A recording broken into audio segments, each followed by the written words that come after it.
una sa lahat. Sekretary nga ninyo, wala dito eh. Kung anong pamumulitik ang ginagawa na naman ng sekretary nyo. Gusto nyo, Holy Week, magtrabaho tayo dito eh. Darating natin ang sekretary, burn the midnight candle. Walang labasan sa kwarto hanggang hindi nakita ang pagtulong sa isang tao. Mga kapatid, alas 5:30 na. Ito na mga bumabanderang balita. Huwag na tayo magmaang-maangan. Mga senador kinontra ang payag ng Malacanang na wala pang krisis sa langis. Paano na pag naubos? Supply ng petrolyo sa bansa hanggang ikalawang linggo ng Mayo tatagal ayon sa Department of Energy. Sinong nagsasabi ng totoo? US President Donald Trump nakikipag-ayos na raw sa Iran. Sagot naman ng Iran, fake news yan.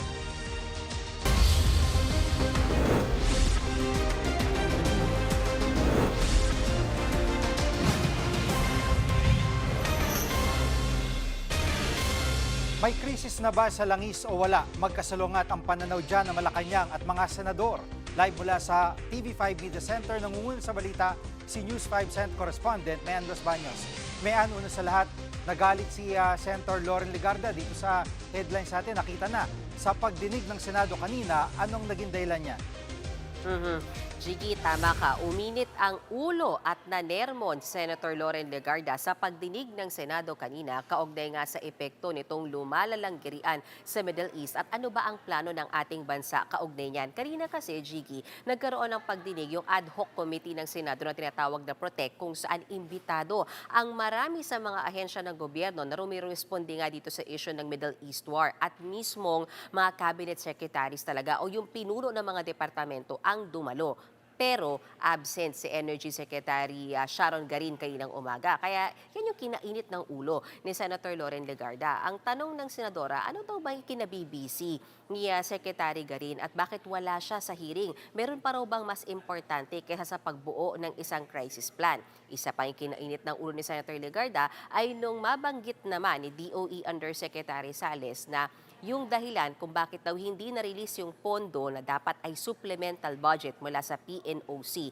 dahil nangangailangan daw ng congressional approval. Pero hindi raw nagkaroon ng congressional approval dahil nag-break na ang sesyon ng Senado at Kamara. Pero pumalag dyan si Senator Legarda. Sabi niya, teka muna, bakit parang Senado at Kamara ang nasisisi? Unang-una, hindi nyo naman sinabi sa amin yan. Pangalawa, kung sinabi nyo yan, hindi sila magbe-break hanggat hindi na naaaprobahan yan, lalo na kung gano'n kaimportante pala yung supplemental budget na yan. Narito ang bahagi ng pahayag ni Senator Legarda. Ang sekretary nga ninyo, wala dito eh. Kung anong pamumulitik ang ginagawa na naman ng sekretary nyo. Alam nyo, hindi pwedeng tinuturo-turo nyo kami. Gusto nyo, Holy Week, magtrabaho tayo dito eh. Darating natin ang sekretary. Burn the midnight candle. Walang labasan sa kwarto. Pero wag nyong sasabihin na nag-break kami, kaya hindi napasa yung hiniling ng DOE na congressional approval. Hindi niyo kasalanan yon kasi wala ang inyong sekretarya. Sige, dagdagan ko lang tila nanumbat na nga si Senator Legarda dyan sa inis niya dahil kapag daw budget ang inihingi ng ahensya, kahit pa daw magdamagan, present dyan yung mga secretary. Pero kapag daw tungkol sa krisis, marami daw dahilan. Samantala, bandang alauna ng hapon, Jiggy, humabol sa pagdinig si Secretary Sharon Garin. At bukas naman niya na sinagot yun ng mga katanungan sa kanya ng mga senador, kahit pa yung tanong sa kanya ni Senator Legarda at around 4 p.m. Pero bago yan, sa social media post ay inilagay nga ni Secretary Garin yung video na nagagalit si Senator Loren Legarda at ang kanyang naging caption lamang dyan, quote-unquote, ay hi. Jiggy. Pero sa isang banda, pag binalikan mo talaga yung mga soundbite ng mga opisyal ng Malacanang sa nakalipas na mga linggo na nagigera na, ang mga sinasabi lang nila, babantayan yung presyo, hindi pa, wala pang krisis sa langis. Isa talaga sinasabi nila, in fairness kay Senator Legarda. At pangalawa, pag tinignan mo yung repatriation ng mga nakaraang gera, for example, panahon ni GMA, kaya ayaw umalis ng Pilipino o hindi sa Lebanon-Israel war, may nakaabang na bus para ilabas sila ng bansa kung saan man sila pwedeng dali na safe. Ang pinag-usapan talaga ngayon dito, ang pinakamalaga, yung krisis sa langis. Hindi na nila pinapansin yung repatriation, yung krisis na lang sa langis. Ang tanong talaga, kung meron ba talagang ginagawa? O meron ba talaga silang plano? May contingency plan ba talagang nakahanda? Kasi parating ang sinasabi, pag binalikan mo talaga yung soundbite, walang krisis, binabantayan yung presyo, hanggang doon lang. Pero kung ano yung gagawin, Euro 2, bibili ng Euro 2, hanggang doon lang. Pero meron ba talagang contingency plan na gagawin? I feel you, Jiggy. And I think the senators also feel the same way. Kasi sa Senator Gatchalian mismo ang nagsabi kanina na naso-surprise siya na after 3 weeks ng kaguluhan at lalo pang lumalala yung gera sa Middle East, parang wala talagang nailatag na consolidated, unified contingency plan ang gobyerno. Kaya nga sila nagpatawag ng hearing kanina kasi ang gusto nila mag-usap-usap yung mga ahensya ng gobyerno at bumuo kayo ng solid at komprehensibong contingency plan kung paano ba natin to haharapin. Pero bago yan, Jiggy, ang sinasabi ng mga senador, it all starts with yung pag-amin na nasa krisis na tayo talaga sa ngayon. At nagkakaisa ang mga senador sa paniniwala na nakakaranasan ng krisis ang ating bansa. Kung matatandaan mo, Jiggy, kahapon ang sinasabi ng palasyo ay wala pa tayong krisis sa langis. Meron lang tinatawag na price interruption. Pero ang sinasabi ng mga senador, teka muna, aminin na natin na may krisis tayo para makabuo tayo ng isang solid, comprehensive, unified na plano. Narito ang bahagi ng pahayag ng mga senador kaugnay niyan. Wag na tayo lost in translation or nagmamaang-maangan na may krisis. Each agency represented here must act as if we are in a crisis because we are in a crisis. Nagdedebate pa tayo kung nasa crisis tayo o hindi tayo sa crisis. Para sa amin dito sa Senado, nasa crisis na tayo. At kung kahit natitignan natin, meron tayong stock of 53 days sa gasoline at 46 days sa diesel. Jiggy, at dahil nasa krisis na nga tayo, yan ang paniniwala ng mga senador, unified in their statement and in their belief. Naniniwala naman si Senator Bam Aquino na kung dahil nasa krisis na tayo, panahon na para magdeklara ng state of emergency. Kapag kasi naideklara yung state of emergency, Jiggy, alam naman natin na kayang kontrolin yung presyo ng mga basic commodities at magiging mas mabilis yung paglabas ng pondo para sa pangailangan ng ating mga kababayan, partikular yung ayuda. Narito ang bahagi ng pahayag ni Senator Bam Aquino. Panahon nang magdeklara ng state of national emergency. Maaari tayo magpatupad ng mga hakbang sa pag-regulate sa presyo ng mga essential goods.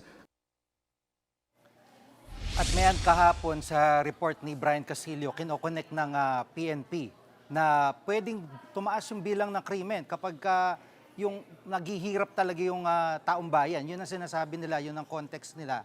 At kung tutuusin, meron na itong micro model sa Yolanda. Nawalan ng pagkain bigla yung community, yung Tacloban, nawalan ng gasolina, talagang looting ang nangyari dyan. So, I mean, hindi ito alarmist, pero ito ay reality na nakita na to sa Tacloban. Hindi ba nababahala yung pamahalaan, yung generally Malacanang dito? At ano raw ang gagawin ng mga senador kung ito na, yung magtaasan talaga yung mga bilihin? May ilang mga senador, Jiggy, nakukulangan sila doon sa kung sakasakalin man na na-implement nga yung pagtapya sa excise tax kasi ang matatanggal nga lang yan sa presyo ng langis is I think, if I remember it correctly, ay nasa 6 pesos sa diesel and then 11 pesos sa gasoline.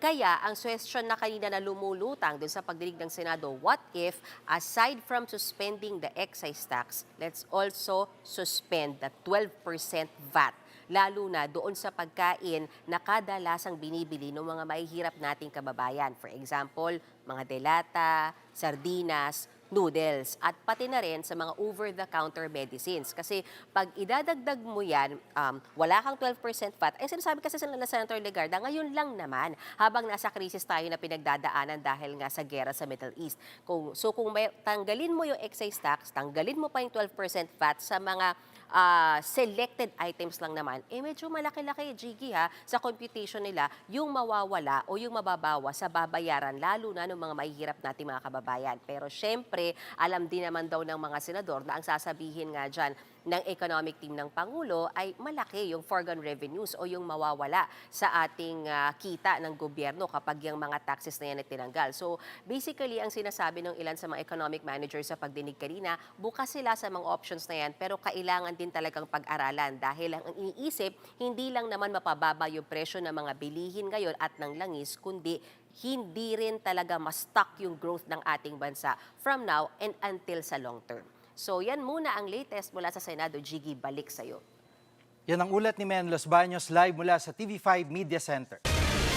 Matapos ang 3 linggong big-time oil price hike, nagsimula ng mamahagi ng fuel subsidy ang DOTR. Live mula sa Parañaque Integrated Terminal Exchange o PTEX, nangunguna sa balita si mobile journalist Arles de los Santos. Arles, sino-sino mga nabigyan ng fuel subsidy? Jiggy, sakop ng ipinamamahaging fuel subsidy ng DOTR ang mga driver at operator ng bus, gayon din ng UV Express, PhilCab, Taxi at TNVS sa buong bansa. Dito nga sa PTEX ay pinangunahan mismo ni Pangulong Bongbong Marcos ang pamamahagi ng ayuda kung saan nasa 1,500 pesos hanggang 10,000 pesos ang matatanggap ng mga operator, kung saan aabot naman hanggang 5,000 pesos ang matatanggap ng mga driver. Ipinamamahagi ito sa pamamagitan ng cash at cheque at pwede rin yung mismo na fuel subsidy card na tinatawag nga, at kung saan nga dyan pwede rin yung mga bank at e-wallet transfers, kung saan ngayong araw pa lamang ay layo na agad at target na ng DOTR na maipamahagi na agad yung 460 million na budget nito para sa fuel subsidy, kabahagian ng 2.5 billion pesos na kabuuang budget nito, para yan sa 245,000 na mga benepisyaryo nito. Narito ang bahagi ng pahayag ng Pangulo. Ito ang response ng pamahalaan. And of course, we are always in need of assistance and support and cooperation with the operators, with the drivers in the whole sistema. So this is what we are doing here now. At Arles, makakabahagi ba rito yung mga tricycle driver na nauna nang binigyan ng ayuda ng DSWD? Gigi, kasama rin dito yung mga tricycle drivers na depende dahil nabigyan na sila ng DSWD, kaiba pa yung makukuha nilang fuel subsidy mula sa DOTR, pati yung mga delivery riders natin, Gigi, kasama din sa mga mabibigyan. Pero ayon sa DOTR ay pagkatapos na ng Semana Santa ang payout para sa kanila, kung saan doon din malalaman kung magkano nga ba ang kanilang matatanggap. Narito ang pahayag ni DOTR Acting Secretary Giovanni Lopez. Sisiguraduhin po namin na ang lahat ng transport group, kasama na rin po ang mga operator, tsuper, mga commuters, kaya makakaasa sila na tutulong po ang gobyerno, makakaasa po na gagawa pa kami ng mga iba't ibang inisyatibo. Yan muna ang latest. Balik sa iyo, Chigi. Yan ang ulat ni Arles de los Santos live mula sa PTEX. Pirma na lang ni Pangulong Bongbong Marcos ang kulang para maisabatas ang Emergency Power Bill. Pinadala na ito ng Senado sa tanggapan ng Pangulo ngayong hapon. Layo ng panukalang batas sa bigyan ng kapangyarihan ng Pangulo para suspindihin o tapyasan ang excise tax sa langis. Sinabi kahapon ng Malacanang na gusto na agad gamitin ng Pangulo ang emergency powers. Inaasahang bababa ng 6 na piso hanggang 10 piso ang presyo ng petrolyo kapag naipatupad ito. Susunod, ang presyo ng bigas posible rin daw tumaas. Diyan lang kayo mga kapatid, dapat una sa lahat.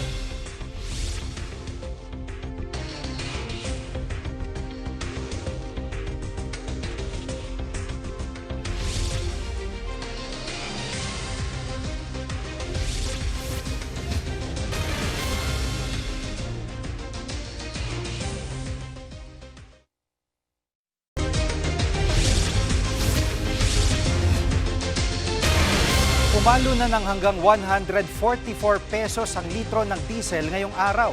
Live mula sa Quezon City, nangunguna sa balita si News 5 Transportation Correspondent Gerard de la Peña. Gerard, magkanong taas presyo sa petrolyo talaga at hindi ba ito utay-utayin?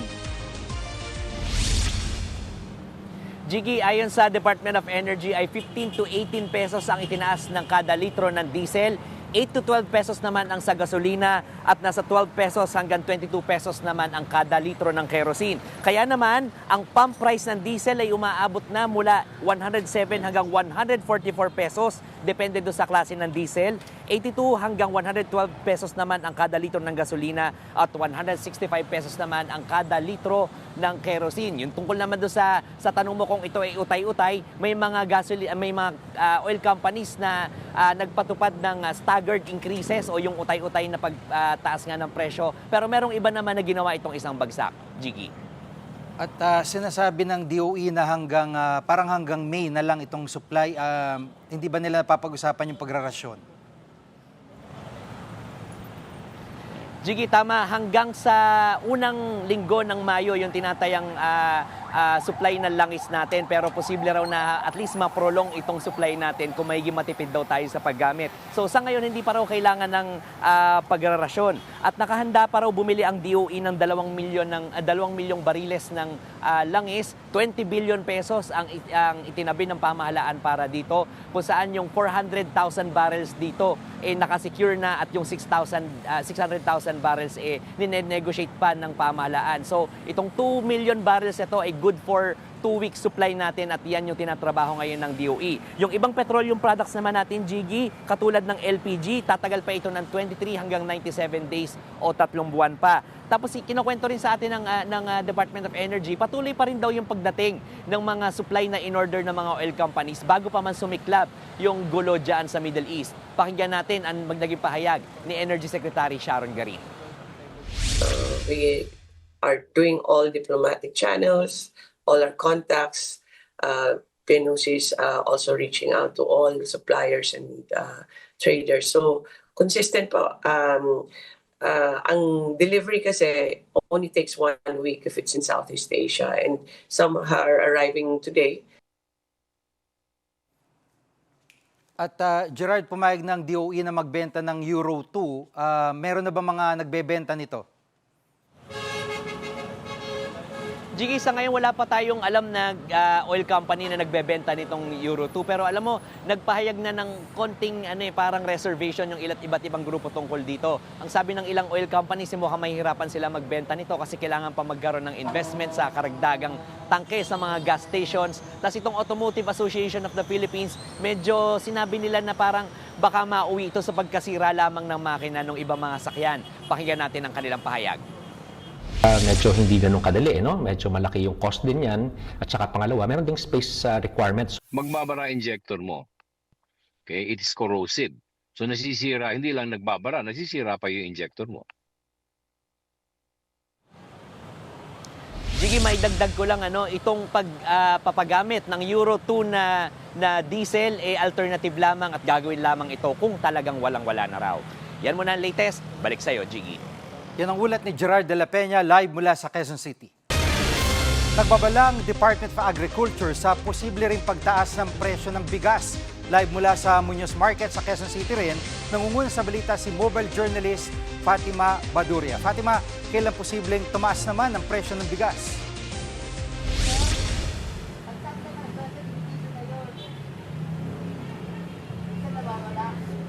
Jiggy, sa Agosto pa naman daw yan mararamdaman ayon sa Department of Agriculture at posible raw na mangyari yan kung magtutuloy-tuloy ang gera sa Middle East. Posible rin daw na tumaas ang presyo ng iba pang mga bilihin katulad ng manok at baboy. Narito ang pahayag ni DA Secretary Francisco Tiu Laurel. Baboy hindi tataas for the moment dahil maraming imported baboy sa cold storages, and kung tuloy-tuloy ang importasyon ng baboy like belly and yung mga kasim, pork ham, ay yung exchange rate lang at yung freight lang ang magiging factor sa pagtaas. At Fatima, mamimigay ba ang DA ng ayuda para sa mga magsasaka at mangingisda?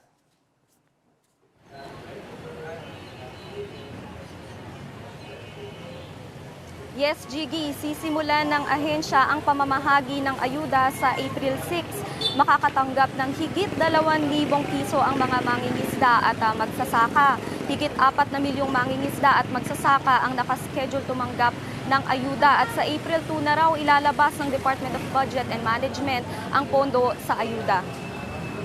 At dyan sa Muñoz Market, kumusta ang presyo ng bilihin naman?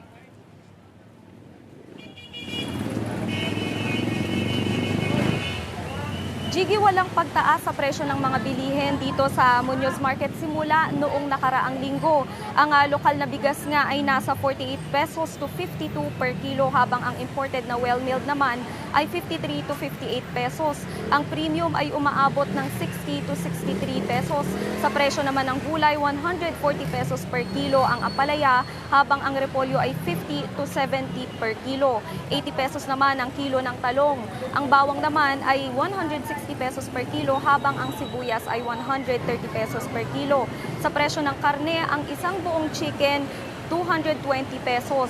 Habang ang karne naman ng baboy ay nasa 340 per kilo, ang laman naman ng baka ay nasa 530 pesos per kilo. Steady rin ang presyo ng isda. Ang tilapia ay 140 pesos per kilo, 240 pesos per kilo naman ang galunggong at 280 per kilo ang bangus. Jiggy, sa ngayon pasok pa no sa listahan ng tala ng Department of Agriculture yung mga presyo ng bilihin dito sa Muñoz Market. Pero ayon sa mga vendor ay posible raw na tumaas yan kung magtataas ng singil yung mga nagde-deliver ng paninda sa kanila dahil nga sa taas presyo ng petrolyo. Jiggy. Yan ang ulat ni Fatima Baduria live mula sa Muñoz Market sa Quezon City. Susunod, pamamahagi ng ayuda sa mga TNVS driver nagkaaberya. Dating DPWH Engineer Henry Alcantara tumestigo na laban kay Zaldico. Huwag kayong bibitiw, dapat una sa lahat.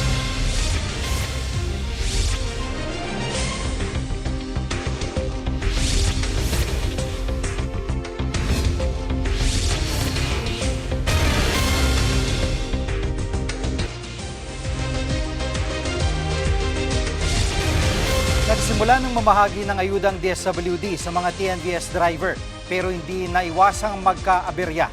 Live mula sa Quezon City, nangunguna sa balita si Mon Gualvez. Mon, ano naging problema sa pamamahagi ng ayuda?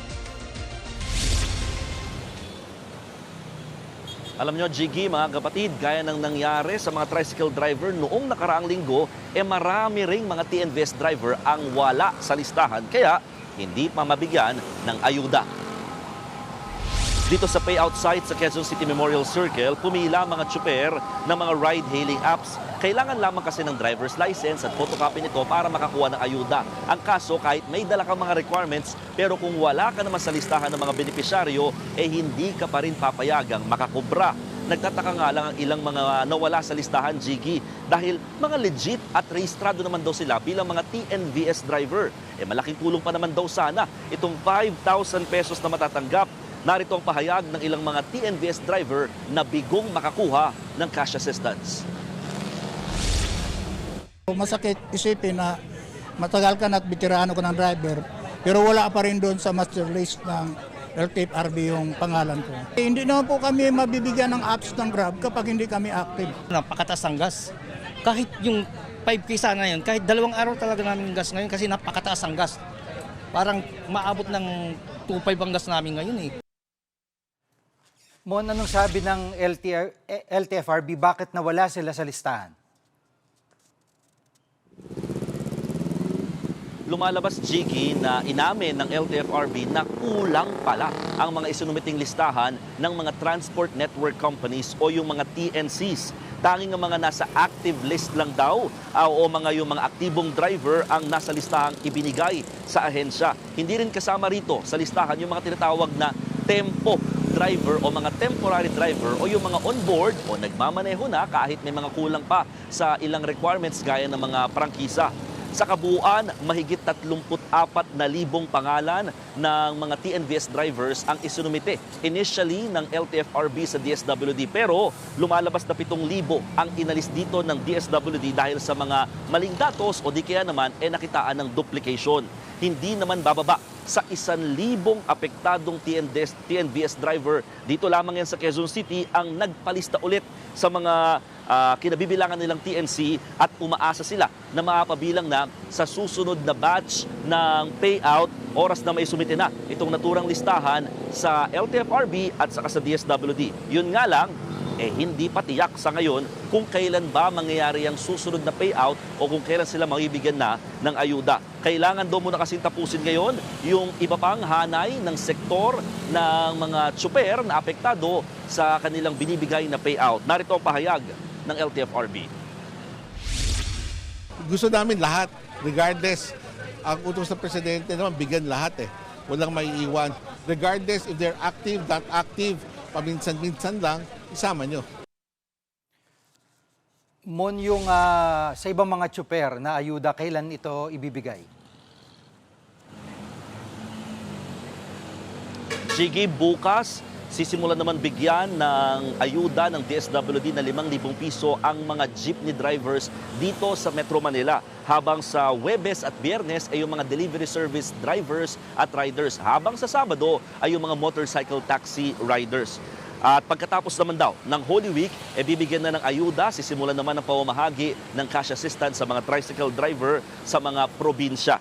Jiggy, itong ayuda, pagilinaw lamang, ito ay mula sa DSWD at hiwalay pa ito sa fuel subsidy naman ng Department of Transportation. Yan muna ang latest. Balik sa iyo, Jiggy. Yan ang ulat ni Mon Gualvez live mula sa Quezon City. Sa ibang balita, tumestigo na ang state witness at dating DPWH engineer na si Henry Alcantara laban sa pugantik si Zaldico. Pero tutol dyan ang iba pang akusado.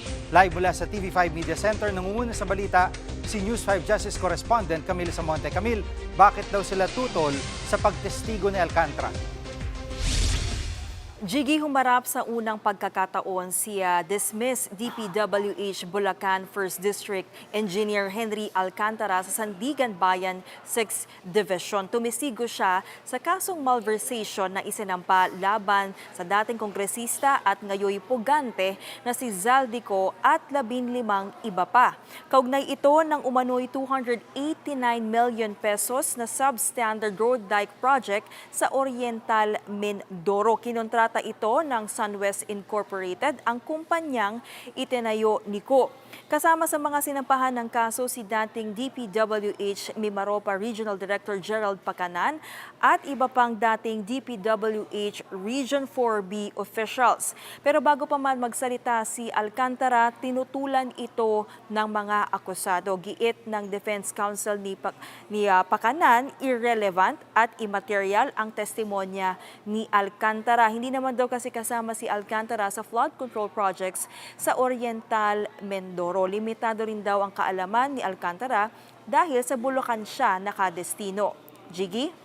At Camille, ano ang paliwanag ng prosekusyon sa pagtestigo ni Alcantara? Jiggy, ayon sa prosecution, nakasaad sa judicial affidavit ni Alcantara yung kanyang nalalaman kung paano nakinabang si Ko sa mga kontrata na nakuha ng SunWest sa DPWH. Nagkakilala raw si Ko at Alcantara dahil gusto ng dating kongresista na makakuha ng mga kontrata ang SunWest sa mga proyekto sa Bulacan. Pinakausapan lang daw ni Alcantara si Ko na ipaubaya na sa mga local contractors ang mga proyekto sa Bulacan. Malinaw rin daw na mula 2019 pa ay nangongontrata na si Ko sa gobyerno. Ito ay kahit na sinabi niyang matagal na siyang nag-divest ng kanyang shares sa SunWest. Sabi naman ng hukom, bagaman irrelevant o walang kinalaman umano sa ibang aspeto ang testimonya ni Alcantara, mapapagtibay pa rin daw nito ang beneficial ownership ni Ko sa SunWest. Pero sa kabila niyan, tumanggi ang Defense Counsel ng mga akusado na magsagawa ng cross-examination kay Alcantara. Jiggy, sa April 7, magpapatuloy ang pagdinig kung saan nakatakdang ipresenta ang testigo ng Anti-Money Laundering Council. Yan muna ang latest. Balik sa iyo, Jiggy. Yan ang ulat ni Camille Samonte live mula sa TV5 Media Center. Susunod, US President Trump nakikipag-ayos na raw sa Iran. Sagot ng Iran, fake news yan. Huwag kayong bibitiw, dapat una sa lahat.